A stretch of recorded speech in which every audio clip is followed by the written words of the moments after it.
first, let me introduce our guest. She's an amazing person, probably one of the most amazing people I've ever met in my life. She's, I'm just going to read some of her bio because her bio is so extensive, it just goes on and on. I'm just going to pick out a couple of parts. She's an author, entertainer, TV personality, social activist, motivational speaker, and former Ford model.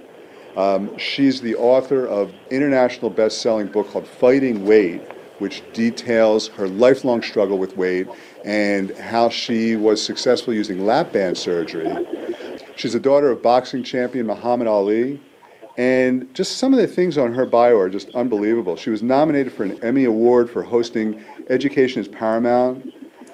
She was the Volunteer of the Year Award by Ernie Allen, president of the National Center for Missing and Exploited Children, for her dedication, commitment, and work with the National Committee for Missing and Exploited Children. She got the first NYU School of Medicine Hope Award for her work with obesity in children, and she's the U.S. ambassador for Steve Irwin's Wildlife Warriors. She's also got a range of clothing under the diversity name that's very successful. There's just so many different areas that she's successful at, and she's a really engaging speaker. So let me bring her in. Kahlia, are you there? I'm right here. How are you? Good. How are you, sweetheart? I'm good. You know, to be thousands of miles away hearing your voice, I feel like I'm sitting right there with you. Beautiful. Yeah. So, Kahlia, I just want to start. You've had like a lifetime of weight issues. Is that right? Like many people who struggle with obesity, my battle has been as long as I can remember breathing. As a child, I always remember people saying, "Oh, she's built like her father." And with your father being heavyweight champion of the world at the time, emotionally, spiritually, I really started putting messages in my head. And so the journey began. Yeah. And for me, unlike most other children, I found myself on the Today Show at the age of 8 for the very first time on a diet. Yeah. You know, I went through my teen years, I went through my early adulthood years, and by the time I had a child and looked at my life and realized that I had cut myself out of every photo. I never was in a swimming suit in public. I had this beautiful child that I cherished more than anything, and there were so many areas of my life that I had already died that I had decided to surrender, put myself on a surgical slab, which is pretty deep, and once again on the Today Show, my surgery was live on the Today Show. I opted to have banding surgery. At that time, I was aware of the gastric bypass, and I felt that it was entirely too invasive, that this was more minimally invasive. My surgeon who did it, who's also an Australian, he's from Brisbane, his name is George Fielding, who is my co-author, and he also has a lap band, really had a conversation with me that had me connect to that this was the thing to do. And of course, we all know now, and especially many, many years out, that these surgeries are not magic bullets. So with your assistance, your love, your nourishment, and choosing the band, I'm finally beginning to live my life, which is a really big deal for someone who's battled for what felt like a lifetime. It actually was. And you've lost, 150 some odd pounds, something like that? At the height of my weight loss, I had lost 180 pounds. 5 years later, I'd had my skin surgeries done and ended up gaining weight. So I'm up 30, 40 pounds that I'm working on right now. So before I talk about the weight loss and your lap banding, I just want to go back a little bit. And as you look back on your life, do you have any kind of idea of why the weight came on? Do you think the pressures of being in the limelight from the age of 10 would have something to do with it? Have you given any thought to really what was causing your weight gain? I think like many people, it was a mosaic.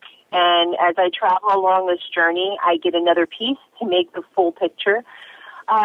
Definitely, there was a lot of pressure from a young age telling myself that there was something wrong. I grew up in a predominantly white community along the main line here in the States, where there weren't other people with my body type, things I didn't know to appreciate, like buxomness calves, a six-pack, big thighs, which eventually turned into fat. And so my body shape itself, and that's what I integrate into my fashion and designing, I didn't quite get. I'm not really built like anyone on my mother's side of the family, and that was very complicated too.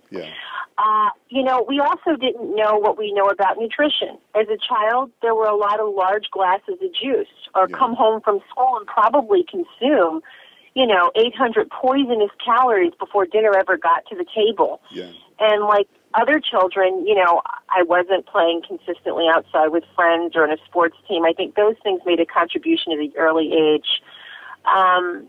Emotionally, spiritually, I definitely ate to protect myself. I ate to protect myself from the world. I think that was my comfort zone. Okay. Like many children. I just want to talk about that, Kahlia, because I think that's important because you bring up this point that, there was fruit juice all around and I wasn't that active. But there's lots of kids out there that drink, or at least when we were younger, not so much now that we have an obesity epidemic for a totally different reason, which we can talk about later. But when we were younger, lots of kids drank juice and lots of kids weren't that active, but they weren't heavy. So when I hear you talk about how this was some of the reasons, I'm thinking to myself, no, that's not it. But now, as soon as you start talking about the emotional factor and that you're feeling that you wanted to hide from yourself, hide from the world, that to me makes more sense. Because here you are, you're Muhammad Ali's daughter, and everybody's looking at you, and you're on shows from the age of 10, and you're feeling uncomfortable. And so I'm just wondering if you can share that a little bit, like what it is you're saying you're feeling like this need to hide from the world. Yeah, well, and just to correct things a little bit, I mean, it's like I said, it's a mosaic, and you kind of peel the layers of the onion. You see the external things, and then you really get internal. So here it is. Yeah. Sure, there was a lot of pressure. There was a lot of pressure in my household. I was raised in a single-parented home. I did not live with my father, and there was a lot of stress. Yeah. And I ate to help absorb the stress, probably a little bit of a serotonin release from the stress, and ultimately to protect myself. Yeah. The weight became a layer of protection. Yeah. And as you grow throughout life, there were what we call, seemingly on the exterior, are the ups and the downs. Yeah. But that person was still there inside. Yeah. It was one of the reasons why during the first year, and anyone who's listening who's had a surgery knows that it was cathartic in that I couldn't run downstairs and eat. Yeah. I had to think about it. I had to be with that thought. I had to process that pain. Yeah. And that was a really huge thing for me. Yeah. Well, Kahlia, I hear horror stories all the time of people that have said, I had either originally it was mostly gastric banding was the big one where they were just you'd hear these things, well, they cut my stomach to the point where it's just the size of a golf ball and that's all that's left of it, and I lost 50 pounds as soon as I got the surgery, but then I stopped losing and now I still have maybe 100 pounds to lose and I'm not losing any weight, I'm not eating anything, I'm exhausted all the time. What do you do then? Here's the thing. Yeah. The band doesn't involve cutting of the stomach. That would be the bypass, which simply sections off a portion. Right.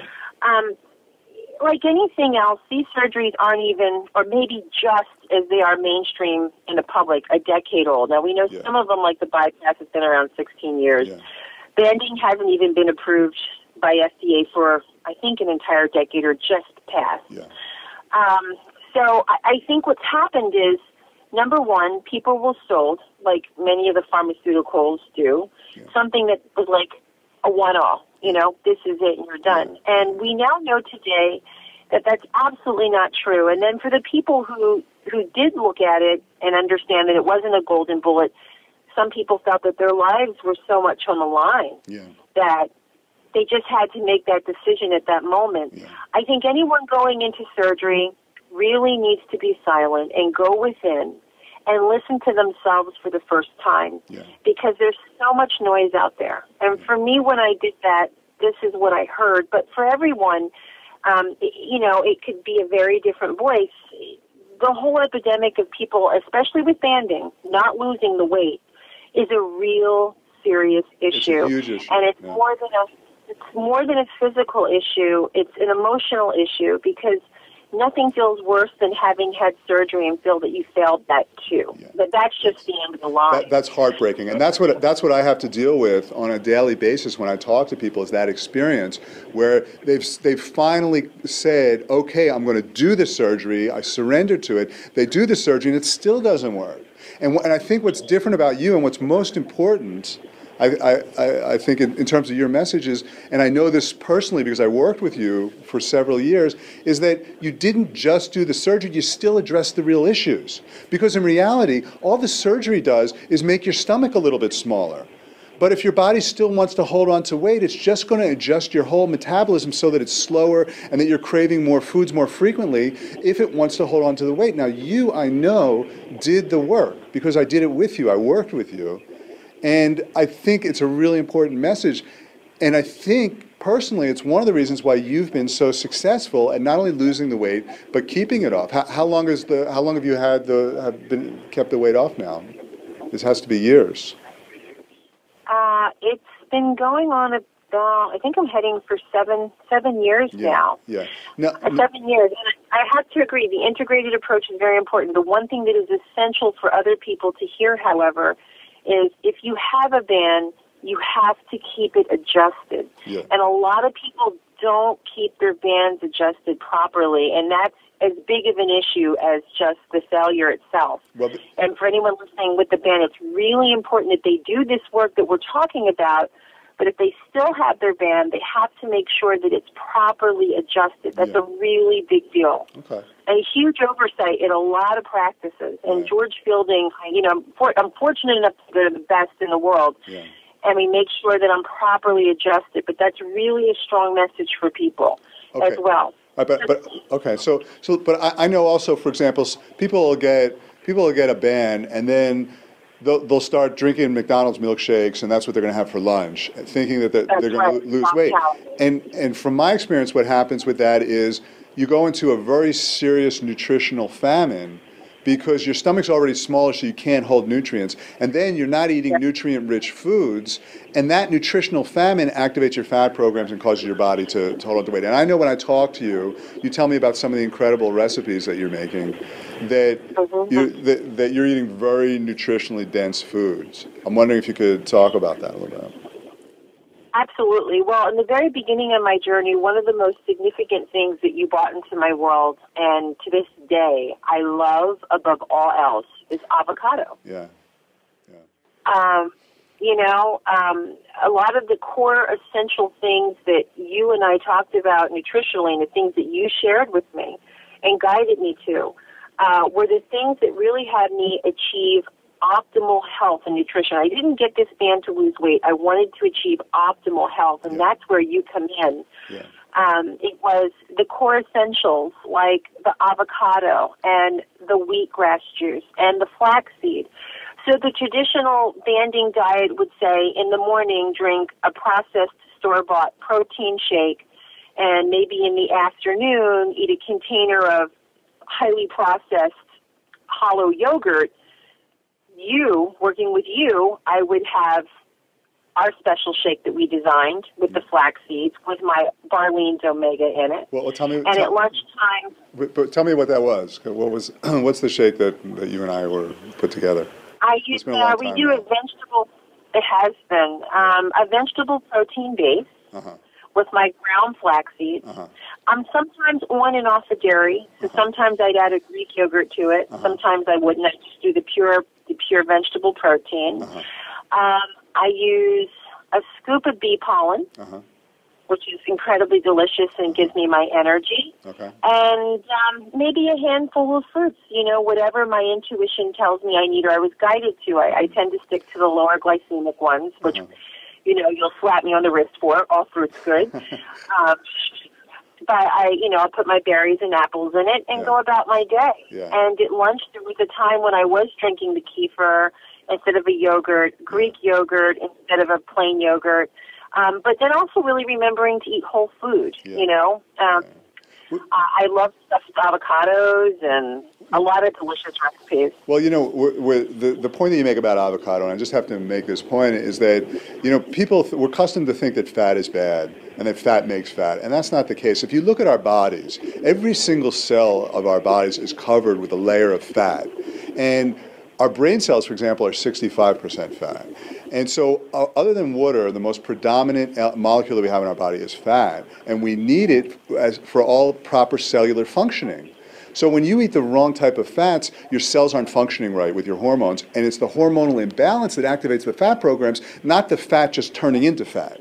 And so when you're eating things like avocados and flax seeds and flaxseed oil and fish oils and things like this, you're coating your body with a very healthy fat that allows for proper communication with the cells and the hormones, and then you don't get a hormonal imbalance, and then the hormones that cause you to gain weight go down, and the hormones that cause you to lose weight increase, and then it becomes a very automatic thing. So people are still accustomed to thinking of calories in, calories out, and I know the standard dietary approach for a lap band surgery is exactly that. It's dead, processed, devitalized foods, low fats, and low glycemic, but just dead nutrition. And so what happens with people is they lose that 50 pounds, and then they're in such a severe chronic nutritional famine, and that their hormones get so out of whack, and that activates their fat programs, and their body goes into perpetual fat storage mode. It's so heartbreaking, and I have to deal with this all the time. And to see someone like you who tells me about the rich, delicious foods that you're adding to your body and how you're nourishing and loving your body, and how successful you are, it's just it just is a real refreshing aspect, and I think. Well, one of the big things is, even I was born and raised, as you know, vegan, but that lasted about 5 years before other things crept in. I kind of went from vegan to the worst diet. Yeah.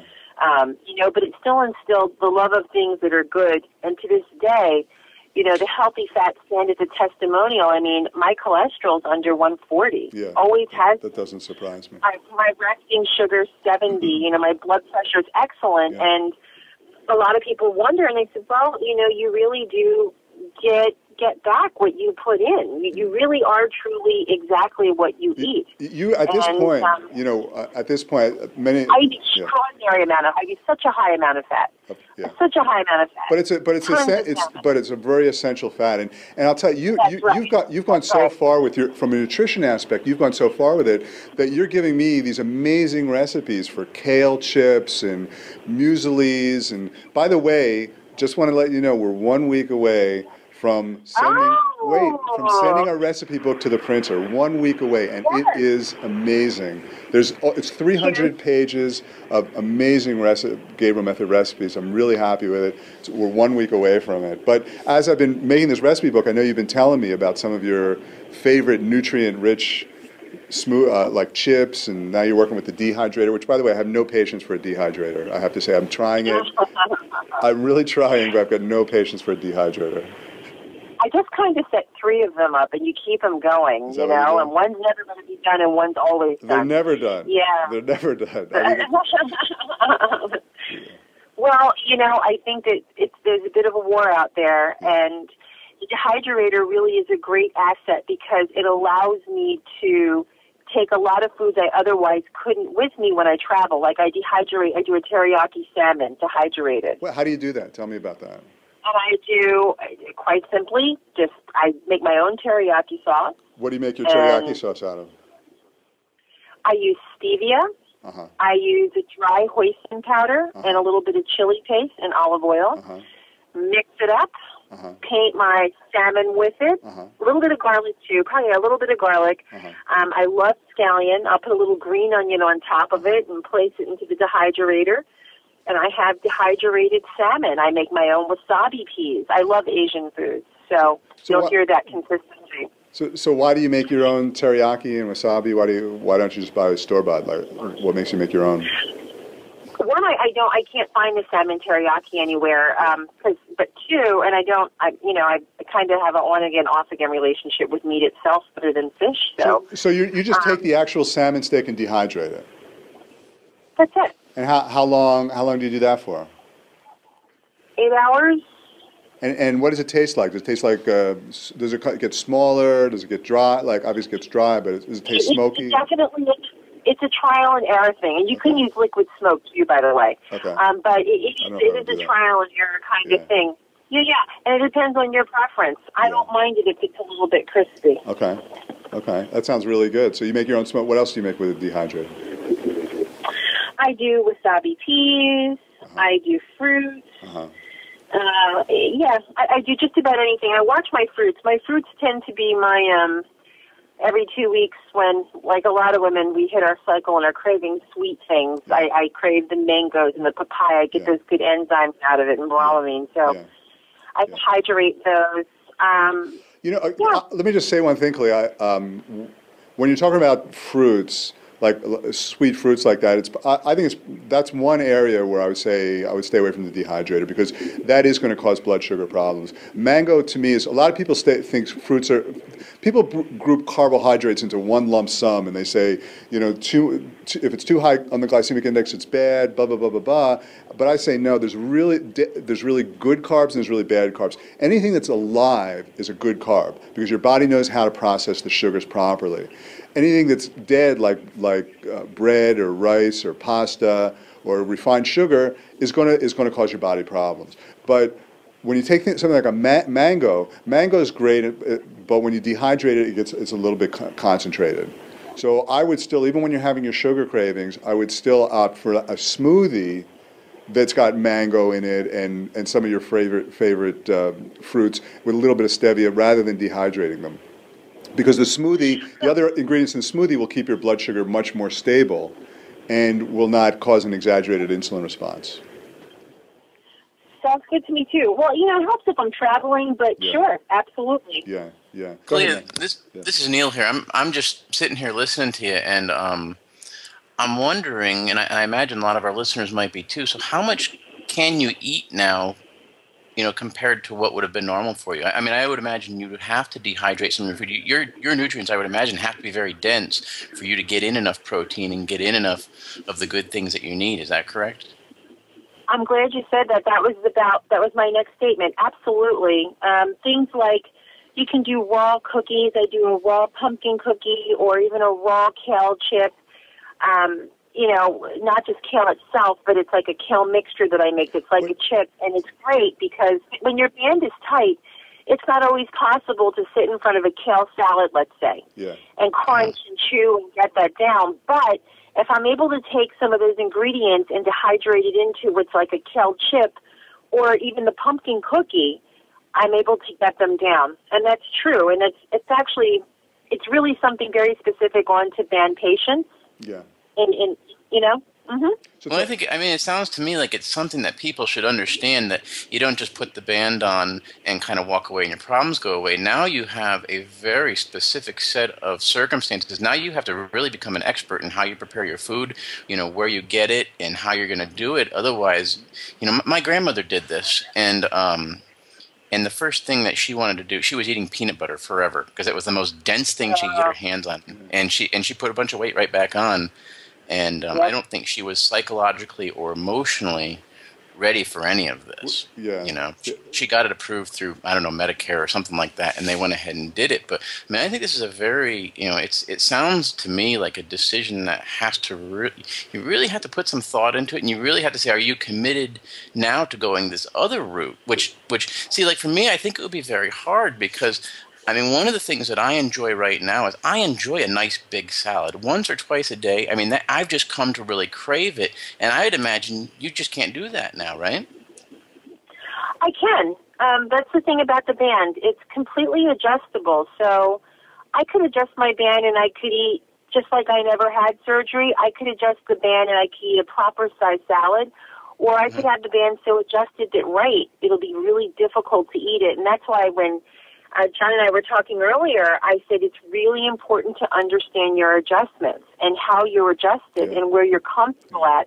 And it's the thing, it's the general tone in society that, hey, look, people do it with more than bands. We do it with cosmetic procedures. You don't like it, hop on a table.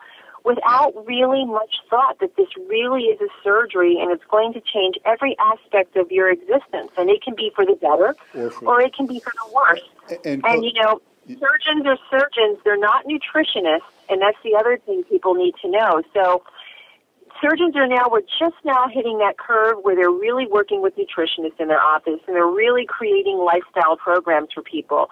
But back when I got my band, it was kind of like you're operated on, and there you go. Yeah. And it's not just the thought that you have to put into the surgery, but it's the consciousness that you have to bring to what you're putting into your body that, quite frankly, you would have to do regardless of whether or not you got the band. That's right. The bottom line is you have to learn how to nourish your body. And as I'm listening to you speak, you know as much at this point about creative ways to nourish your body with unprocessed, truly vital foods as anyone I know. And that's amazing. You know, I think it's the quality of your intent to, and then sometimes it's just what you're privileged to know, I've had the awesome benefit of having you so close to me. I've had the awesome benefit of being raised by a woman who passionately believed in alternative medicine, living, and in natural foods. Yeah. So I realize that I've been very blessed, and it's one reason why, because I have been disproportionately blessed, I've been trying really hard to share that information with others. Yeah. I came home and I saw the recipes they gave me and puree this and that, and instead I was like pureeing, which we know better now, but tofu salads and pureeing my fishes and making wonderful spreads. And you have to have a disposition. So it is important that you're doing what you're doing, and I'm trying to do what I'm doing as well. So let me ask you a question, Claire. Now, Neil and I both know that it's not just about the size of your stomach. It's not just about nutrition, but that stress and emotional issues will cause you to gain weight, and dealing with those stresses and those emotional issues will cause you to lose weight.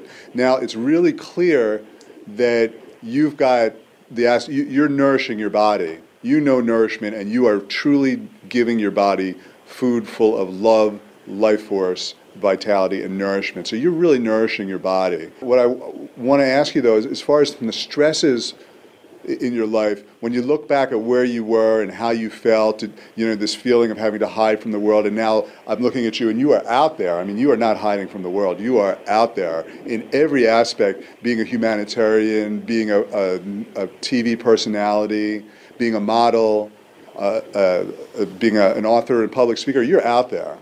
So before you had this sort of feeling of having to hide from the world and a stress, an emotional issue that caused you to want to create like a buffer from the world, where are you now? I'm still on that journey, and I think that how I measure my sense of wellness and well-being is how quickly do I fix and repair when I break down, because I still struggle with those moments. They're not as close together. They're not as long-lasting. They might have a new face now, but I have a set of tools that I did not have before, and I just get better. Could you tell us what some of those tools are? I mean, how do you cope? I mean, I think this is really important because here you are, and any given day, I think an argument could certainly be made that you probably deal with more stress than a lot of people do, or at least a different kind that most of us don't have to deal with. What are some of the routines or some of the techniques that you use to cope now that maybe you didn't have, back in 2004? One of the most important things that Johnny introduced to me was meditation. And, it's not that I hadn't been familiar or been around it, but it was how he talked about it and when he wanted me to introduce it into my life. And he did it in such a way that it was practical and it was doable. So in the evening, even if it's 10 seconds, I work on my visualizations. I also tend to like to see my days from the end to the beginning if I know a tough day is coming. In the morning, it's very important, an integral part of my whole life, that I meditate and I submit myself to something greater than myself. And it gives me a lot of focus. I don't always have even 20 minutes in the morning, but those 3 minutes. In a more practical sense, I'm someone who always travels with my food. That is a gift I give to myself. I'm on the road. I'm busy. It's a tough world out here picking up something quick to eat. So I tend to, even if it's the night before, it's almost, it's like relaxing. I pack it. I love it. I pray over it. I put it in the refrigerator. On Sundays, I tend to cook up things so they're there for me the whole week.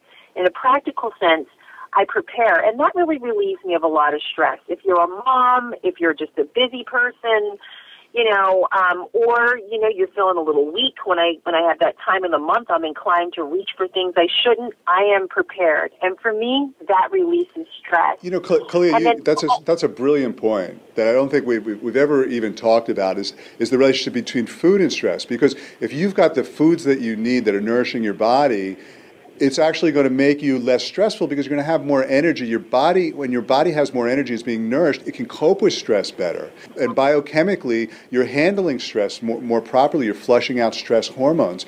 But when you're on the road and you're eating just pizza, burgers, and chips and things because you don't have time and you're not prepared, those foods are going to actually cause stress. They're going to cause cellular stress, and that's going to translate also into mental and emotional stress. So I think that's a really excellent connection that you've just made.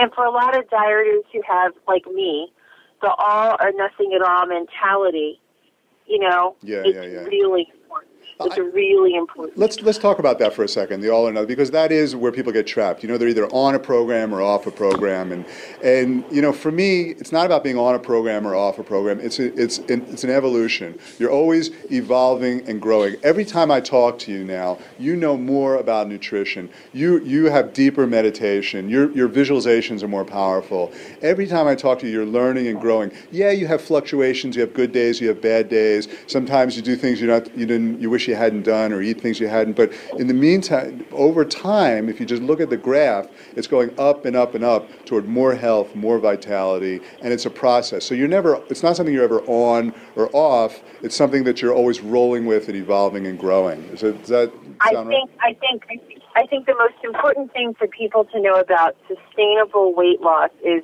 right, it's not the destination, it's the journey. Most of us live that one moment to put on that pair of jeans or step on that scale, but in reality, life exists in the meantime. Yeah. That's where we are. That's where we are 99.9% of the time. Yeah. So really living in the present and in my meantime is probably one of the greatest keys to my personal success. Yeah. Not in the future when I get there, or living in the past that it's going to come back again, but just really being in that space. And that's something else that you've always worked with me on and assist me on. I mean, it's so easy in these interviews to come off like I have all the answers, but let's be real. I mean, how many times have I been stressed or reduced to tears or feeling lost and confused on my journey? Those are the things people need to know, because the overall trend and what are the tools that you have to get where you need to go, or really just to stay on that path. And also that point of being present, the more I know you, when I talk to you, and one of the reasons I just love to talk to you more and more is that you are so present. You are just here and now, and I feel that. And that presence is your most powerful place. It's when your mind and your body, because your body is always in the present moment, but your mind always isn't. So when your mind and body are present, you're most powerful, most peaceful, most calm, and most effective. And it's contagious. And when I feel you, you are really just here and now. Even though you might have 5 other interviews in a day and 20 speaking engagements and all this other stuff, you're here and you're now. That's an incredible gift. And I'm just wondering if you can share with people how you can achieve that. I think there's a big difference between being sincere and giving people your authenticity. Yeah. And if you give your authenticity, you cause enrollment. I mean, the reason people identify and love you and gravitate towards you is because they can see themselves. They don't just listen to you, they can hear you. And I think that's the difference. And ultimately, you get more than you can ever give in this world. So you and I are very privileged and blessed to function in this space. Yeah. Because we're always getting more than we can ever give. Yeah. Kahlia, I just want to say that talking to you is always it's both a pleasure and an honor, and I really appreciate it. I'm just wondering if you have anything else you want to share with Gabriel Method listeners, Gabriel Method followers. If you're listening to this show, I can tell you that you're definitely on the right path. and that you're really currently being gifted with very valuable information, and that having you a part of their lives is, and it has been for me, and I believe it will be for them too, an integral part of their continued success, not only nutritionally, but for their whole sense of spiritual well-being and their family, and that creates a legacy. So you're a gift. I love you and I thank you, and this has been a magnificent evening. Kahlia, I love talking to you. I love you. I appreciate your time. I know you're very busy, and I hope you have it's evening over there, so I hope you have a beautiful night, and let's talk real soon, okay? All right. Okay. Love. See ya. Now that I have you, Neil, Yep. do you have anything other that you want to share about the conversation? Well, I think that Clea, what she was talking about there, that was really big. And when she was talking about staying present, she was talking about the meditating. These are skills that she has developed over time that really have nothing to do with the lap band. It has nothing to do with the lap band. Absolutely. Yeah. That's what I love about Kalia's journey, is that everything that she's doing is something I would be telling people to do, whether they had a lap band or not. Now, there's no question in her case, the lap band gave her a leg up. Many, many times that's not the case, but in her case it was. But she would not be where she is right now if she wasn't doing all these other things. And look at what she's doing. She's nourishing her body in an incredible way. She's dealing with the stresses in her life. And she's dealing with the different issues that activate your fat programs. Yeah. I think that we just finished up a great coaching program with hundreds and hundreds of people in it. And one of the things that I got out of it, I mean, you and I haven't even had a chance to talk about this, but one of the things that I got out of it was that everybody's situation is so unique. Everybody's experiences are so different. And that's a beautiful thing. I mean, that's what makes this world such an incredibly wonderful place to live in, is that we all have different experiences. And I think that one of the challenges with any diet that's out there, some guru comes out and says this is the way you do it. The challenge is just not everybody can fit in that compartment, and it just doesn't. There's no one size fits all in this arena.